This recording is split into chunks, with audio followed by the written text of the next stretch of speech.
Bonsoir, bienvenue dans vos conversations. Chaque soir, en direct depuis Paris, on discute, on décrypte, on se passionne. Et d'abord pour la politique. Mon invité ce soir, le philosophe surdoué Gaspard Koenig, qui se présente sur Twitter comme, je cite, une machine à écrire à forme humaine, libérale en tout. Il vient de publier Voyage d'un philosophe au pays des libertés aux éditions de l'Observatoire. Dans la seconde partie de l'émission, il sera temps de retrouver nos décrypteurs. Et ce soir, je serai entourée de l'écrivain Jean-Paul Enthoven et de la spécialiste de théologie politique Anastasia Colosimo. Avec eux, on parlera de la garde à vue de Nicolas Sarkozy depuis 8 h ce matin, de l'appel des 100 intellectuels français contre le séparatisme islamiste et, parce qu'il faut aussi sourire, du rappeur Joe Star en une de Playboy. Ensuite, ce sera le parti pris diplomatique de Christian Mallard. Et enfin, nous aurons droit au débrief. Terrible.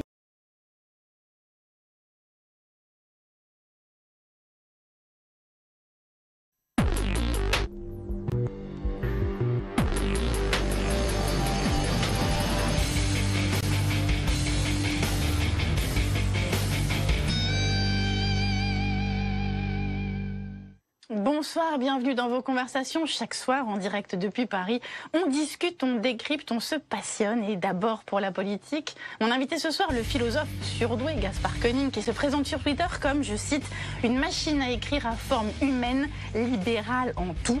Il vient de publier Voyage d'un philosophe au pays des libertés aux éditions de l'Observatoire.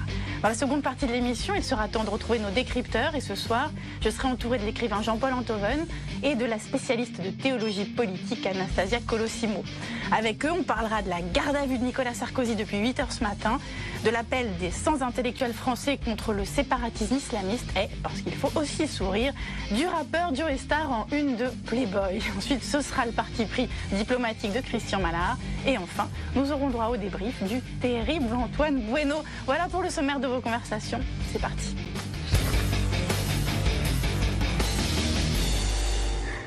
Gaspard Koenig, bonsoir. Bonsoir. Alors, vous n'avez que 35 ans, mais vous êtes précoce, très. Vous avez écrit votre premier roman, Octave avait 20 ans, alors que vous ne les aviez pas du tout. Vous aviez 16 ans. Vous êtes philosophe, enseignant à Sciences Po. Et donc, je disais que sur Twitter, vous vous présentez comme une machine à écrire à forme humaine. Alors, est-ce qu'il faut comprendre que vous n'êtes pas tout à fait humain? D'abord, c'est rassurant, parce que j'ai une forme humaine, au moins. Non, c'est pas rassurant du tout. Mais Deleuze disait, nous sommes tous machiniques, voilà. Donc voilà, j'ai une machine parmi d'autres. Et je passe mon temps, effectivement, à écrire sous différentes formes, donc c'est quand même la meilleure manière de me définir. Sur différents supports. Sur différents supports, sur différents sujets, dans différents tons, dans différents styles. Ouais. Mais il y a un fil rouge, c'est les libertés. Oui, dans les romans, je ne sais pas, en fait, parce que justement, j'utilise les romans pour explorer à peu près le contraire de ce que je peux penser dans les essais. Parce que la vie est toujours plus complexe que ce qu'on systématise. Et qu'on est des êtres humains paradoxaux, finalement. Exactement.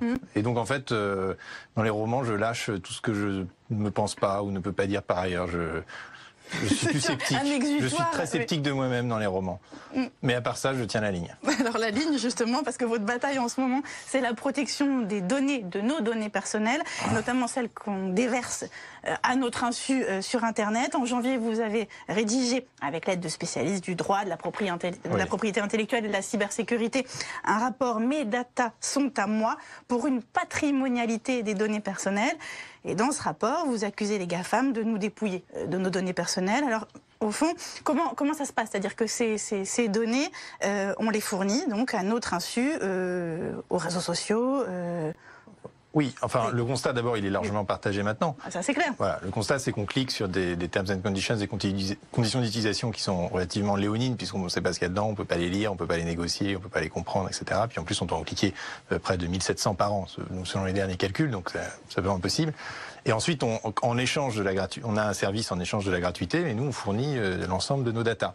Et donc, on peut tout à fait tenir la... Et donc, face à cette situation, il y a des gens qui veulent faire quelque chose. Alors, et c'est là qu'on voit les différentes lignes politiques ressurgir.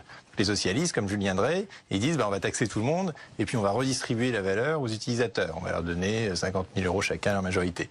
La CNIL et les autorités européennes disent on va donner des droits. On va donner des droits aux utilisateurs. Vous avez désormais le droit de récupérer vos données de telle ou telle manière et on va imposer des obligations aux plateformes. Les plateformes, elles doivent, par exemple, vous redonner vos datas, doivent vous conférer le droit à l'oubli, etc.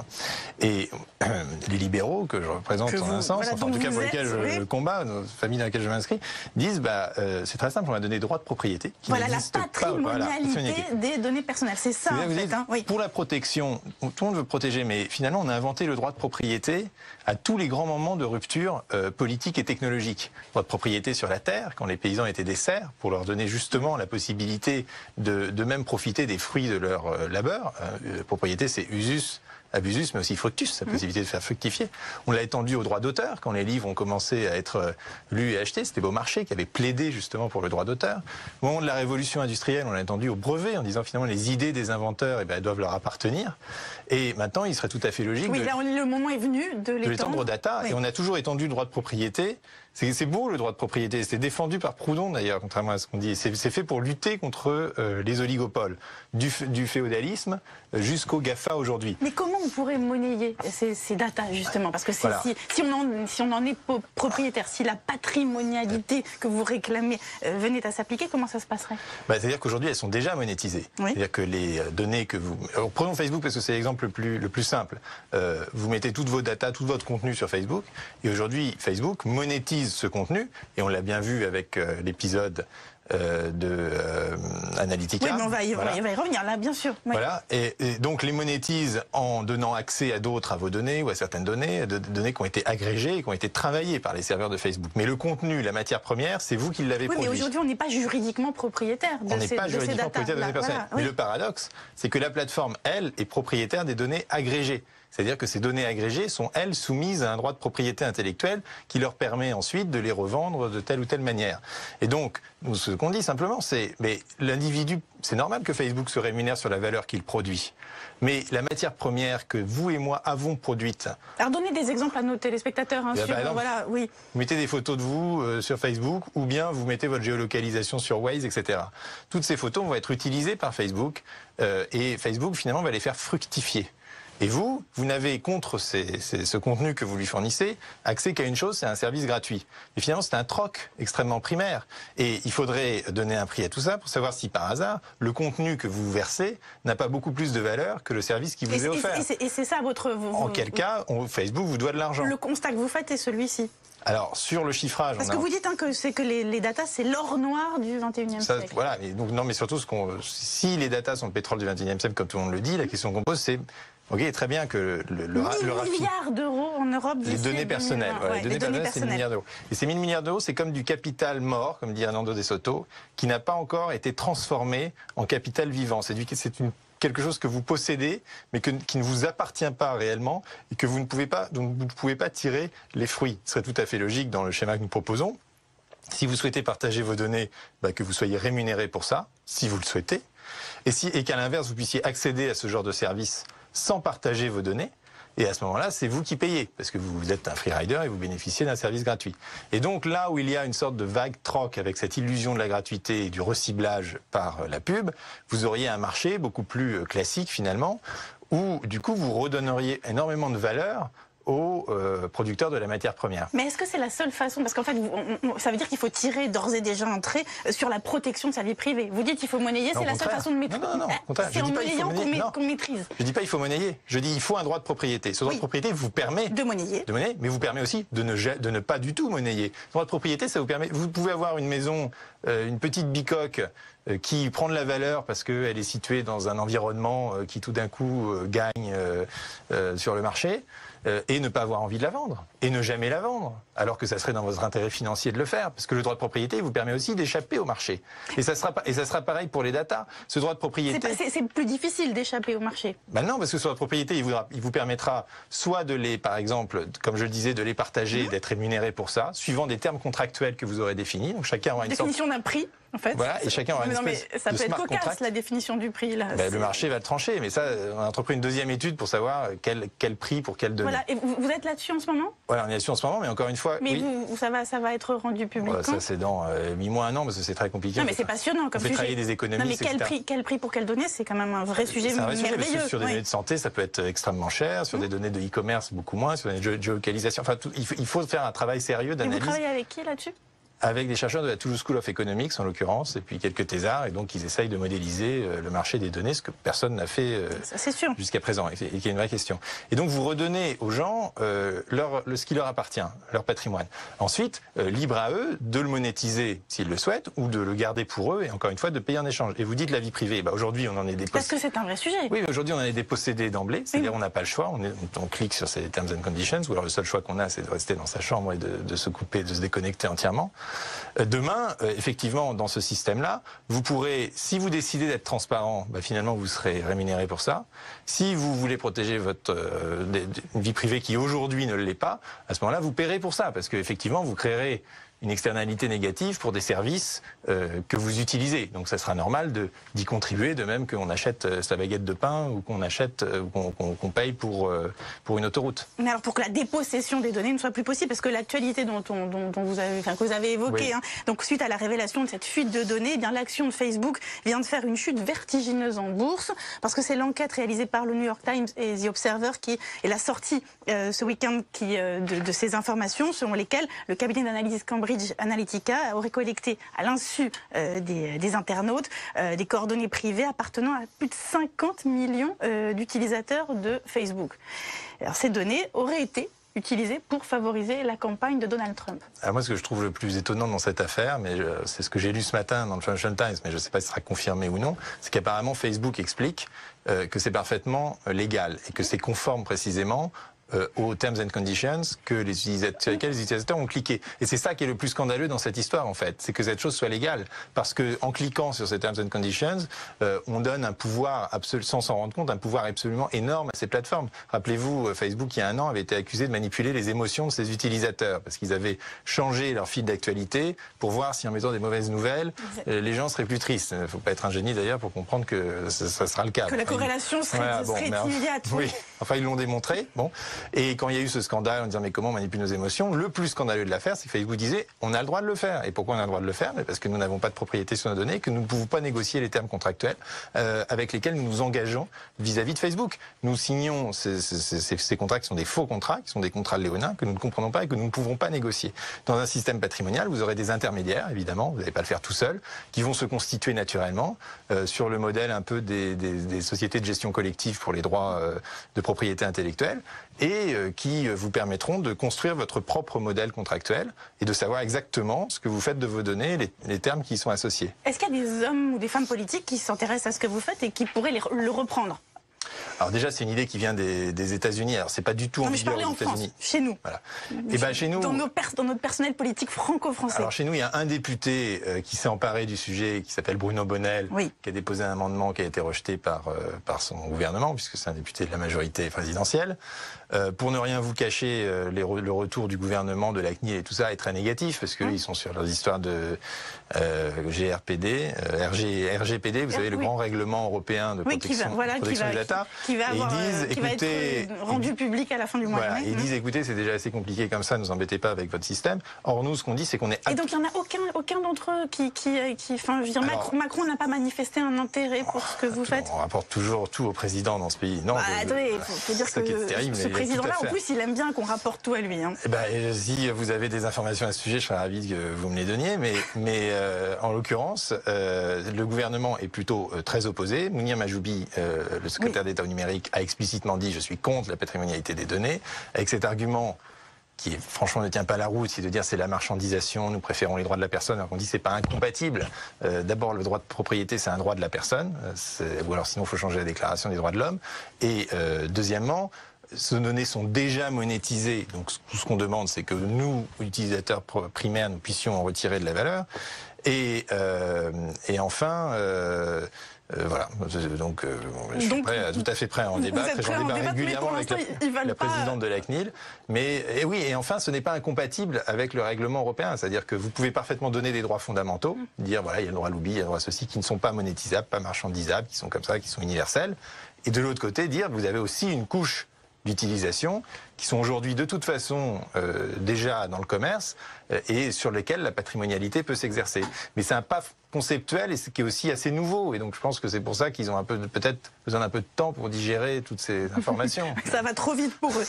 Alors vous venez de publier donc ce livre Voyage d'un philosophe au pays des libertés aux éditions de l'Observatoire, pays au pluriel, hein, parce que vous avez pendant 2 ans parcouru une partie du monde pour aller vérifier sur le terrain si et comment vos idées sur la liberté fonctionnaient dans la vraie vie et le vrai monde. Hein. Donc vous êtes du Colorado au Kerala, en passant par le Brésil, la Finlande, le Rwanda. Et donc vous en avez ramené une série d'exemples concrets de libéralisme ou de liberté qui fonctionnent. Alors, premier exemple, on en a choisi, hein, il fallait bien faire un choix. Donc les prisons ouvertes en Finlande. Alors vous écrivez, la mission d'une telle prison et plus largement du système pénal finlandais est de réhabiliter les détenus qui un jour ou l'autre reviendront vivre en société. Si on leur permet d'un côté de mener en prison une existence aussi ordinaire que possible, eh bien on exige de l'autre qu'ils se préparent autant que nécessaire à la liberté. Oui. Et alors, c'est passionnant pour un libéral d'aller en prison. D'abord parce qu'on découvre, parce que c'est l'endroit précisément... Vous aimez les oxymores de toute façon. Exactement, c'est l'endroit de la privation de liberté, donc c'est finalement l'endroit où on se rend le mieux compte de ce qu'est la liberté. Et d'autre part, j'ai découvert à cette occasion toute la tradition du libéralisme pénal, qui est effectivement pas très explorée, et qui va de Beccaria à Gary Becker, et qui dit en fait ceci, il dit en fait la prison est faite pour protéger la société. La prison est faite pour que, une fois que le criminel est sorti du système, ou le délinquant, eh bien la société aille mieux. Donc, elle n'est pas faite pour punir, elle n'a aucune fonction morale. Et Foucault dit même, en interprétant Beccaria, à la rigueur, si on était certain que les criminels ne récidivent pas, cas théorique, on pourrait faire croire au reste de la population qu'il y a une prison, mais en fait on dirait aux criminels, ne dis pas, mais en fait tout ça c'est des cartons-pâtes, c'est pour faire semblant, c'est un mirage. C'est le mirage de la société. C'est une assez belle formule, je trouve. Et ça explique bien le raisonnement libéral sur la prison. Et ensuite, les prisons ouvertes, c'est effectivement ce qui se rapproche le plus de ça. C'est donc le système scandinave, qui marche bien puisque c'est 2 fois moins cher pour la collectivité et que le taux de récidive Est-ce que c'est transposable chez nous? Alors, on en a une en Corse depuis 1946, qui marche très bien, à Casabianda. Et ce qui m'a frappé, c'est qu'à chaque fois que je reviens des voyages, on dit « Ah bah oui, ça marche ailleurs, mais pas en France ». Mais si, l'individu, l'être humain est pareil partout. Il réagit à un système d'incitation. Quand il est dans un... Et c'est ça qui est passionnant en Finlande, c'est qu'on voit des gens qui sont des multicriminels récidivistes, qui, quand ils sont dans un bon système d'incitation, qui les oblige à se responsabiliser, parce qu'effectivement, ils ont un espace de liberté dont ils peuvent profiter, ils savent que s'ils dépassent la limite, ils reviendront dans un système beaucoup plus coercitif. Mais qu'en même temps, c'est à eux-mêmes de la respecter. Je vous donne juste un exemple. Il n'y a pas de mur, donc on peut s'échapper si on veut. Il suffit de marcher. Et en l'occurrence, il y a moins, c'est quand même par-delà d'évasion, prison ouverte, que des prisons fermées.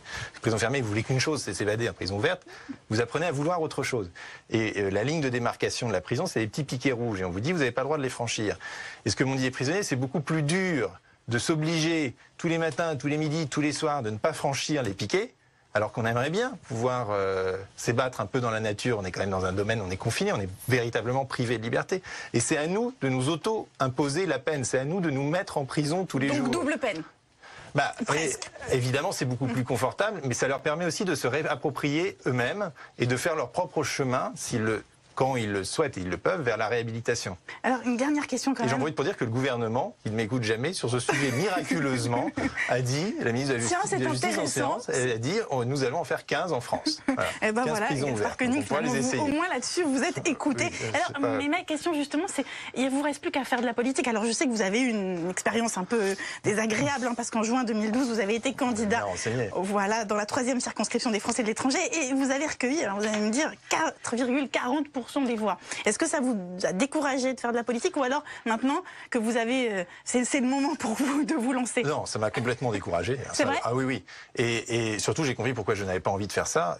Donc je me suis dit, comme j'étais à Londres, je me suis dit, bah tiens, les Français de Londres sont plutôt libéraux, je vais essayer mes idées sur le terrain politique en candidat un peu indépendant. Un candidat sous l'étiquette du Parti libéral-démocrate quand même. C'est un petit parti qui a bien existé, qui se bat bien, mais enfin qui n'est pas un parti qui envoie des députés ou quoi. Bref, et donc c'est après cette expérience et cet échec que j'ai compris que si je voulais défendre ces convictions, il fallait que je passe par la bataille des idées, que ça m'intéressait davantage, que c'était à mon sens plus noble et sans doute beaucoup plus efficace. Et vous avez dit la politique, c'est la politique, j'en fais. C'est pas pour moi. Je pense que j'en fais en termes de superstructure, comme diraient les marxistes. C'est-à-dire que j'essaye de changer les termes du débat dans l'opinion et j'espère bien que dans 10 ans, il y aura les prisons ouvertes, la patrimonialité des données, le revenu universel, mais mais que j'aurais pas besoin, moi, de me faire élire pour ça, mais que ces idées auront tellement imprégné le débat et donc qu'elles seront reprises par des hommes ou des femmes soit politiques, à gauche, à droite, au centre, etc., je m'en fiche. Ouais. Et bien maintenant, j'accueille l'éditorialiste politique Nicolas Domnac pour les questions en plus. Ah oui.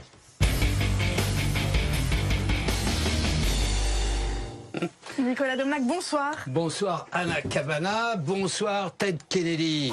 Alors, cette ressemblance, on m'en avait parlé, mais c'est vrai qu'elle est assez frappante en vous écoutant. Elle vous a valu de figurer dans un film sur Jackie Kennedy. Les photos sont formidables quand même. Voilà. La photo montre qu'il y a quelque chose quand même. Hein. Mais au-delà de ça, évidemment, vous avez commencé à aborder la question avec Anna Cabana. On se dit que votre place réelle, elle est plus aux États-Unis, quoi, que la France est décidément pas libérale dans ses tréfonds, quoi. Mais bon, je vais vous dire, mais vous le savez, que le libéralisme, c'est les Français qui l'ont inventé.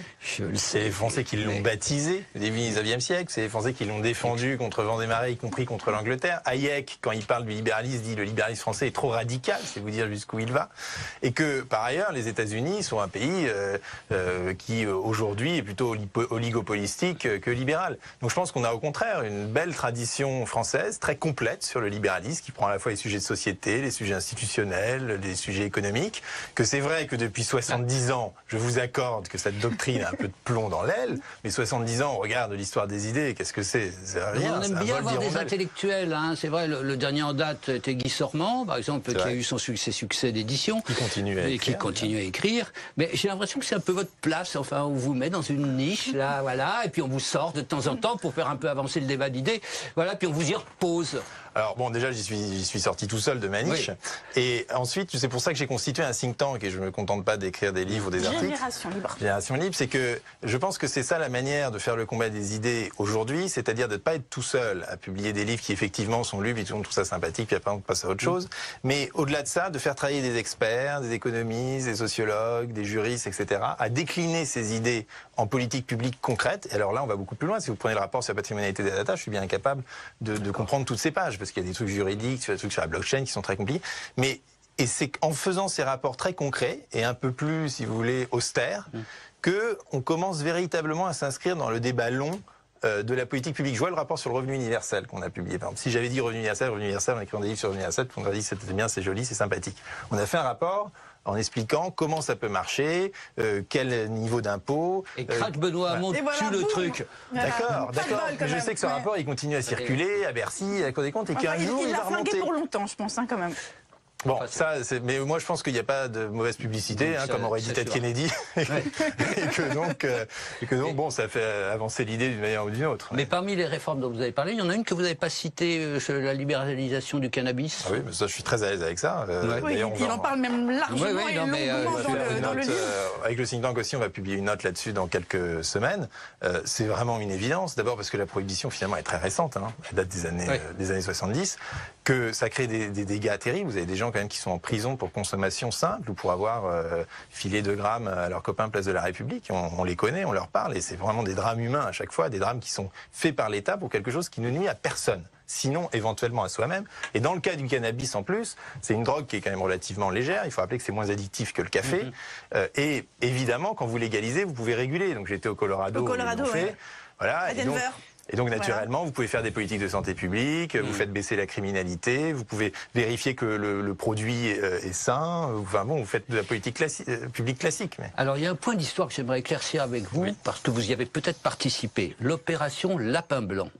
Vous avez été des plumes de Madame Lagarde. Et certains de ses proches ont mené une opération qu'ils ont baptisée Lapin Blanc pour qu'elle soit un jour candidate à l'élection présidentielle. Est-ce que vous étiez de ceux-là ou pas du tout? Alors, je suis très vexé de ne pas... l'opération Lapin Blanc. Le nom de l'opération Lapin Blanc. Mais je vous propose de lancer l'opération Lapin Rose sur le cannabis, par exemple. Ah oui, d'accord. Et alors, dites-moi, vous avez au fond quand même le président le plus proche des idées que vous défendez, Emmanuel Macron, vous avez voté pour lui?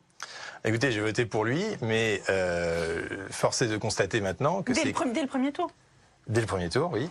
Et je m'étais d'ailleurs exprimé à ce sujet en disant, j'espère qu'il ne fera pas ce qu'il met dans son programme. Mais je trouve que l'esprit est bon. Mais quand on regarde le détail du programme, c'est pas je m'y reconnais pas tellement. Vous avez écrit une tribune dans Le Monde. Il représente les bonnes valeurs.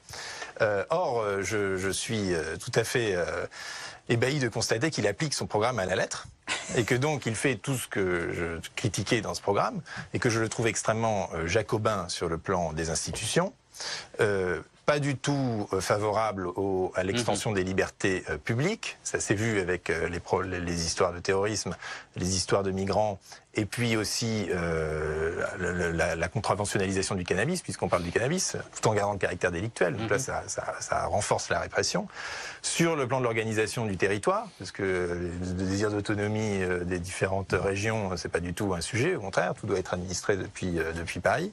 Et enfin, sur le plan économique, certes, ce sont des politiques pro-business, mais je me demande où est passée la lutte contre les rentes. Donc, il y a évidemment des choses qui vont dans la bonne direction, mais je suis quand même sceptique, critique.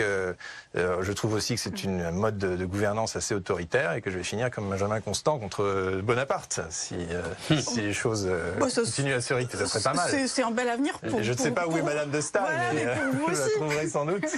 Alors pour terminer, Gaspard Koenig, vous allez découvrir notre boîte. Super. Alors vous piochez, vous choisissez. D'accord. Question courte, réponse courte.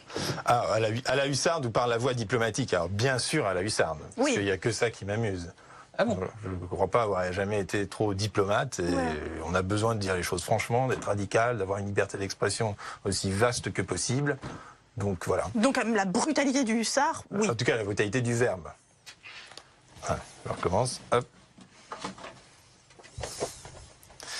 Passion ou raison? Alors moi je préférerais faire les choses à la hussarde, mais avec raison. D'accord, mais c'est ça, vous alliez manier le paradoxe jusqu'au bout de l'émission. Si c'est possible de combiner les deux. Mais sinon vous voulez bien diplomate mais passionné. Hein, vous pouvez le prendre dans l'autre sens. Oui, mais ça je laisse à d'autres. Hein. Pas ça. La raison donc. Donc la raison, oui, je trouve que d'ailleurs, j'avais été voir les Suisses aussi, là on parlait de leur manière dont ils organisent la démocratie directe. C'est passionnant de voir à quel point la rationalité naît véritablement du débat politique quand vous êtes dans des conditions d'incitation telles que vous occupez de sujets que vous connaissez, que vous savez que vous êtes maître de vos décisions, etc. Donc je pense que la raison, elle naît avec la liberté. Que ça reste autre question. Voilà. Pétard ou pinard? Il faut combiner les deux d'abord. C'est pas là. Je pense qu'il faut. Pourquoi choisir? Il faut savoir mixer. Ensuite, pétard finalement c'est déjà un peu ringard parce que maintenant on a. Pardon, on est un peu ringard dans cette émission. Je veux dire, non mais comme objet parce que. Parlez pour vous. J'ai rapporté du Colorado des cigarettes au cannabis, mais qui sont, vous savez, des cigarettes électroniques de la vape de cannabis. Et c'est beaucoup plus agréable parce que d'abord vous n'avez pas de nicotine, vous n'avez plus aucun élément cancérigène ou véritablement dangereux. Et puis c'est très propre. Alors, il y en a qui aiment bien évidemment rouler et tout ça, mais moi je préfère le côté hygiénique de l'e-cigarette. Avec modération à la cabane, il faut le rappeler. C'est ça, soyons hygiéniques et efficaces, raisonnables, mais à la hussarde. Eh bien, merci Gaspard Koenig. On marque une pause, on se retrouve dans un instant pour la seconde partie de cette émission, la conversation avec nos décrypteurs Jean-Paul Enthoven et Anastasia Colosimo. A tout de suite.